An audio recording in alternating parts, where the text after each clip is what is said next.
There's something about you that you can't fully explain, and others can't either. But they feel it. Before you speak, before you even realize it, the room shifts. The air thickens, conversations stall, eyes dart away, laughter becomes nervous. You notice it, don't you? It's not paranoia. It's not your imagination playing tricks. It's real. And it has nothing to do with how you dress, what you say, or the image you think you present. It's your energy, your presence, something beneath the surface that doesn't play by the rules of this world. And no, this isn't about mysticism or cosmic fluff. It's psychological gravity, something Carl Jung understood deeply. You project more than you think. You walk into a space carrying more than just a body. You carry truth, unpolished, uncomfortable, raw, and people, especially the ones who've buried parts of themselves, feel it like a pressure in their chest. Your presence doesn't attack them. It awakens what they're trying to forget. You become a threat without lifting a finger, a reminder of what they're still running from. They don't dislike you. They fear what you represent. Ever wondered why some people back away without reason? Why you feel rejected even when you've done nothing wrong? Why some admire you silently but never approach? It's not your fault. It's your field, your psychological aura, your unapologetic essence that doesn't fit in surface-level spaces. In a world obsessed with comfort and control, your truth becomes disruptive. Your eyes speak without force. Your silence exposes. Your ability to see through masks makes people want to disappear. And the irony? You're not trying to expose anyone. You've simply stopped hiding. What you refuse to face in yourself, you'll see in others. But you didn't just face your shadow. You started walking with it. And even if you never speak of it, people feel it. Without knowing why, they feel like they've just stood in front of a mirror they didn't ask for. This video isn't for everyone. It's not entertainment. It's a doorway. And once you cross it, there's no coming back. We're not here to talk about surface symptoms. We're going deeper, into that hidden space Jung called the shadow, the part of you that others don't want to meet, but that you expose without even trying. You're not just different. You're a reflection. And being a reflection is hard, because it means revealing what others are still running from. It means activating shame, fear, rejection, even fascination, all at once. You walk through life trying to blend in, to play the game. But the truth is, people sense that you're not part of the game. You're one step ahead, or completely outside of it. Not because you want to be, but because you no longer know how to fake it. You've felt it, haven't you? The silent exclusion, being misunderstood even when your heart was clear. Standing in rooms where you should belong, and still feeling like a stranger. That's not about what you do. It's about what you are and what you radiate. Because energy isn't visible, but it's felt, and yours. If it's built on truth, introspection, pain transmuted, and unfiltered honesty, then yes, it's overwhelming. The paradox is brutal. The more you know yourself, the more you unsettle those who don't. The more light you bring to your shadow, the more others recoil from theirs. This isn't poetry. It's not philosophy. It's pure psychology. Jung said, "Until you make the unconscious conscious, it will direct your life, and you will call it fate." You've already made something conscious that most people keep buried. And that makes you unsettling. Not because you're dark, but because you're not afraid of your darkness. And in a world full of masks, that makes you dangerous. Because you walk without one, or wear it so loosely that anyone can see what's underneath. So what is it then? A mind that sees too much, a heart that feels more than it speaks, a past that didn't break you. It shaped you, and all of that, even when you stay silent, speaks for you. You don't need to introduce yourself. You don't need to speak loud. Your energy does the talking, and it speaks in silence. When your aura is intense, you don't need to move to shift the balance in a room. Sometimes, all it takes is being there. Breathing, watching, saying nothing, especially when everyone else expects you to play along. But you don't. You never did. And that changes everything. This isn't arrogance, it's not ego, it's perception, and it's time to pull apart the pieces of this puzzle.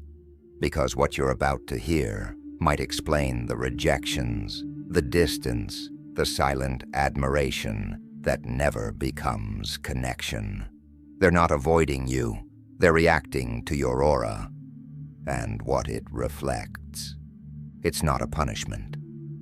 It's a misunderstood gift. Because what others can't understand, they reject. But once someone sees it for what it truly is, they never look at you the same way again. You're about to look in the mirror from a different angle.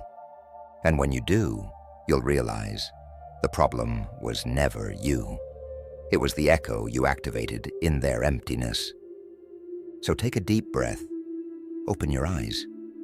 What's coming isn't an explanation, it's a revelation.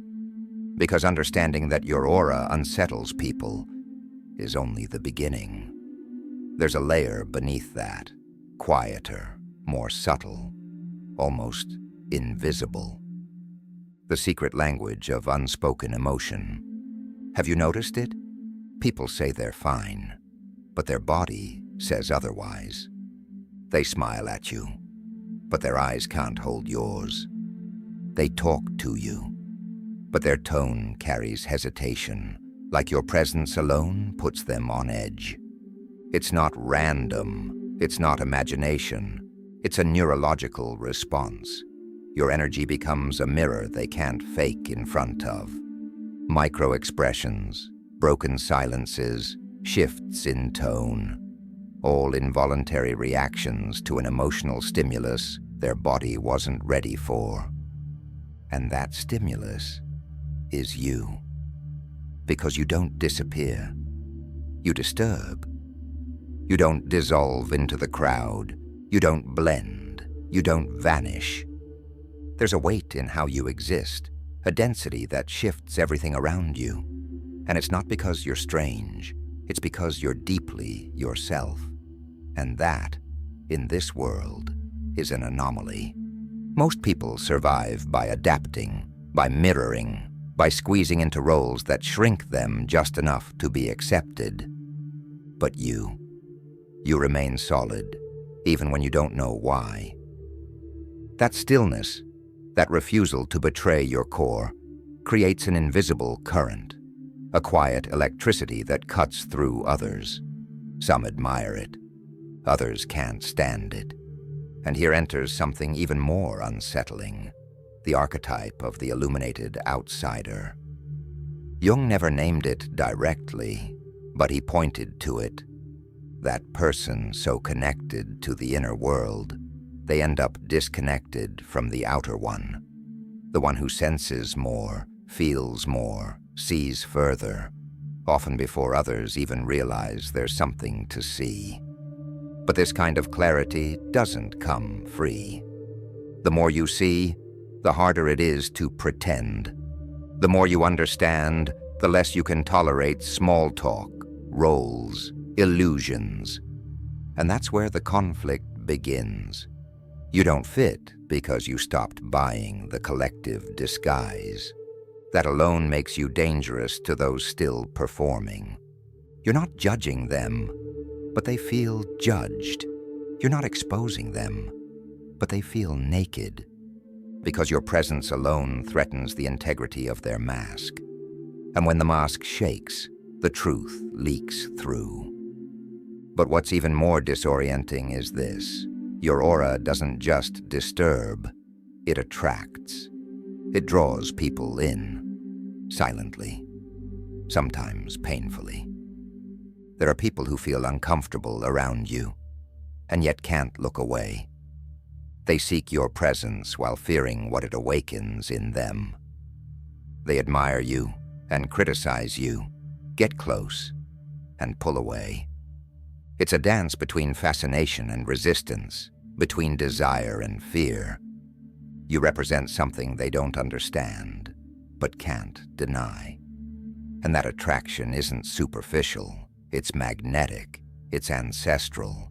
It's the pull between real and artificial, raw and rehearsed, truth and image. And without realizing it, you've become a magnet for everything others haven't healed yet. And the cruelest part? For years, you believed you were the problem. You thought you were too much. Too serious, too intense, too quiet, too something. So you tried to adjust. You tried to soften. Maybe you even tried to disappear. But it didn't work. Because this isn't about what you do. It's about what you are. And what you are can't be erased. It can only be accepted. And once you truly accept it, you'll realize something brutally liberating. You don't need to change your energy. You need to understand its purpose. You're not here to blend in. You're here to remember, to awaken, to be a rupture point in a world numbed by surface noise. Not everyone will get it, but the ones who do will never forget you. Here's a harsher truth. You know who you are, not by what they say, but by what you provoke. If your presence creates discomfort, if your silence dismantles empty speeches, if your way of seeing exposes lies, then you're not broken, you're awake. And awakening comes at a cost. Solitude is one of them, misunderstanding is another. But also clarity, lucidity, the inner peace of no longer having to fake it, the quiet joy of no longer squeezing yourself into boxes that were never meant for you. And that peace, it's priceless, but beware.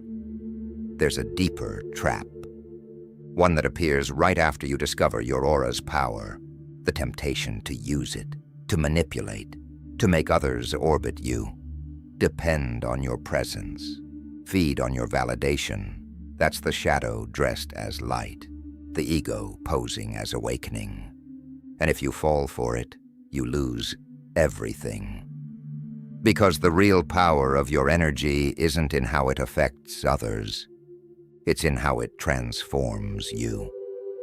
If you don't use your intensity to grow, to free yourself, to evolve, it becomes a prison. A beautiful one, sure, adorned with admiration and mystery, but a prison nonetheless. You weren't made to be admired. You were made to be real, to live from your center, to be a force of transformation, not a symbol, not a myth. So the question isn't, why does my aura disturb people? The question is, what will I do with that impact? Because the world doesn't need more performers. It needs presence, real, raw, integrated presence, shadows and all. Only people like you can carry the weight of what Jung called individuation, the process of becoming who you truly are, without masks, without filters, without fear. And if you're still watching this, it means you've already started. The rest, it's on you. But before we close the wound we opened here, there's something you can't afford to ignore. Because if you've come this far, you're not like the others. And that's not arrogance. It's a sentence. And a privilege. You feel it, don't you? That ache in your chest when you realize your way of seeing the world no longer fits the rules. You don't look the same. You don't speak the same. You can't even break the same. Even your silence carries weight most people can't hold. Let me say it again. It's not what you do, it's what you radiate. And here's the wildest part. This energy, the one that isolated you, scared people off, made you question everything, is not your enemy. It's your signal. It's your map. It's the compass that reminds you. You're not here to please everyone. You're here to remind the world what it forgot. And yes, that mission costs discomfort, loneliness, strange looks, but it also rewards with rare moments of raw truth, with connections that cut through the noise, with encounters where no one pretends. One day you'll meet someone, or several, who aren't afraid of your presence, who don't flinch at your intensity, who don't look at your silence like it's a threat, but like it's a gift. And then it'll all make sense. You were never too much. You were just in the wrong room. Now that's your task, to find the right rooms, the right people. And for that, you don't need to shrink. You don't need to adapt. You need to stay in your truth, in your energy, in your aura. If any part of this touched something in you that no one else has ever reached, it means you're not alone. There are more of us than it seems. More who stopped hiding their shadow. More who are done pretending they don't feel everything. This space was made for one thing, to say what no one dares to say, to hold what feels too heavy to carry alone, to welcome the truths that disturb more than they comfort.